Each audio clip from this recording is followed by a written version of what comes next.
This is a time for us to reflect and to remember how cancer has touched each of us personally, and it's also a time to look deep inside ourselves with quiet reflection and find some hope. Because no matter what our experience with cancer has been, and we all have experience with it one way or another, we all share the same hope that one day we're going to live in a world where nobody ever has to say to anybody else those three terrible words, "You have cancer."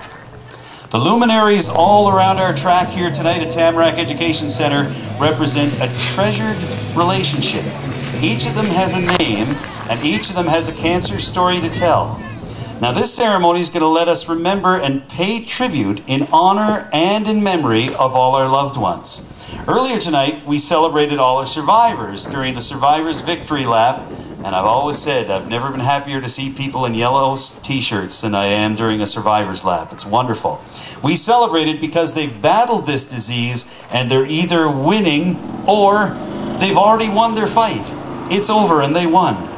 As we watch the survivors cross that finish line, we know that there is no finish line until we find more cures. But every survivor represents that wonderful word, hope.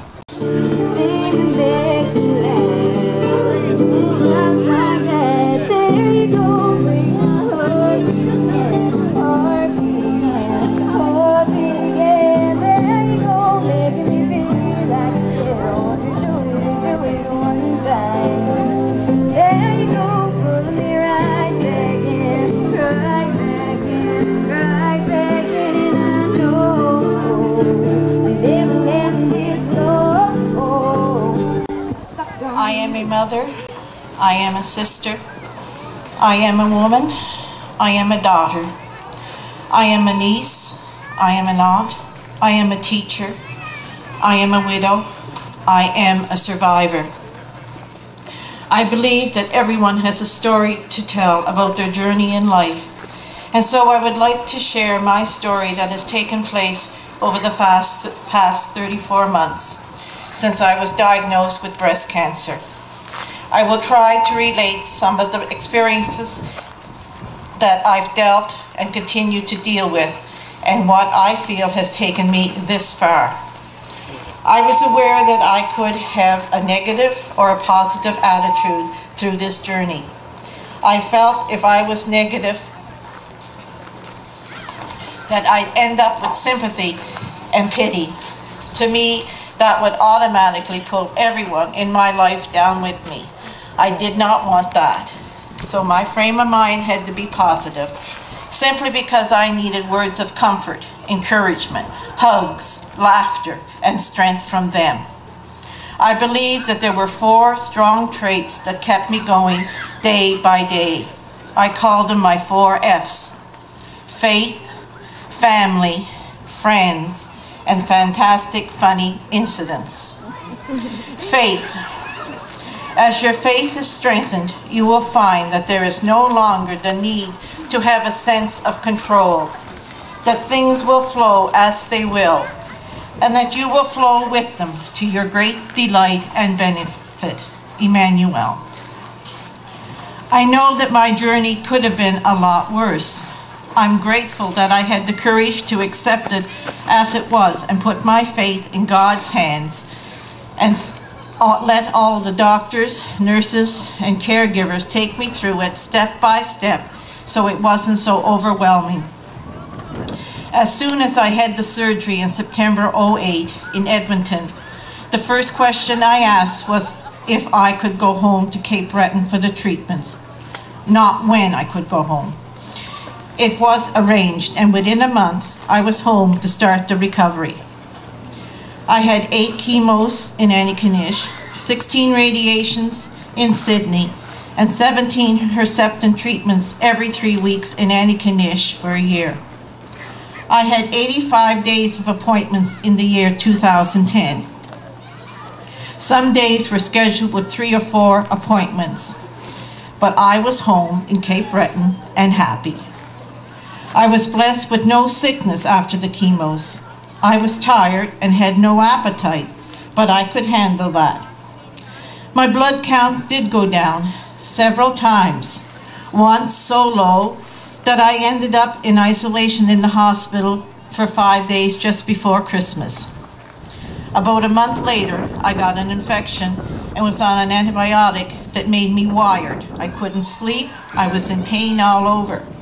But that was the one and only time that I was so sick and out of it that I actually wished I was back in Alberta teaching. You imagine, I think I must have been delirious too. My second belief is family. In time of test, family is best, a Burmese proverb. Family is and will always be a strong part of my life. 25 years ago, my husband Terence and I left Cape Breton at the age of 35 for work in Rainbow Lake, Alberta. It was a big journey. I'd have to say it was as dramatic and life-changing as cancer. I remember it like it was yesterday. Terence had gone on ahead by a month.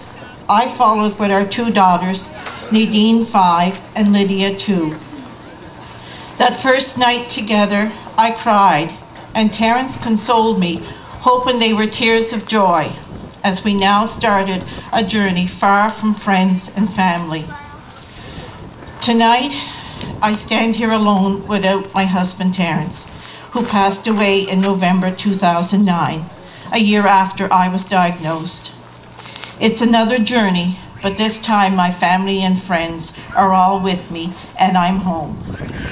I miss 24 years of sharing joys, laughs, special times with my family here. But being home again is like I never left. My family has been a support that I never would have gotten through without. They were with me through all the appointments and chemos. Actually, my mum, sister, and husband Terence were with me for my first doctor appointment in Sydney. They drove me when Terence wasn't able to. They took me to appointments when our car broke down. They were there for more support than I could have imagined when Terence died. Mum, who's 88, was amazing, my rock and my strength. She knew from the beginning that cancer just doesn't affect the person who has it. It affects the whole family. She literally looked after me the first winter. I wasn't allowed to go out in the cold or rain. I was sick. But she made the trips between her place and mine daily. Her eyes still mist over when she tells me she doesn't know how I did it. That I've been so brave and I don't complain. I tell her that it was because of her that I did so well as I did. She gave me the courage, and honestly, I knew that I couldn't let her down and be anything but brave. Then there was Lydia, my daughter, who nicknamed me the brave little toaster. There were lots of days that I felt anything but brave, especially on blood work days.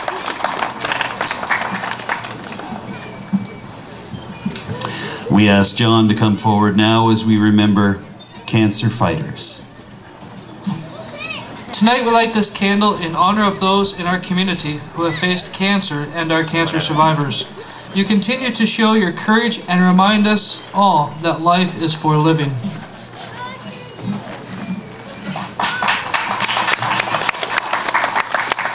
And we now ask Aaron Gallagher to please come forward and also to honor cancer fighters. Aaron. Tonight we light this candle in memory of our loved ones that are no longer with us.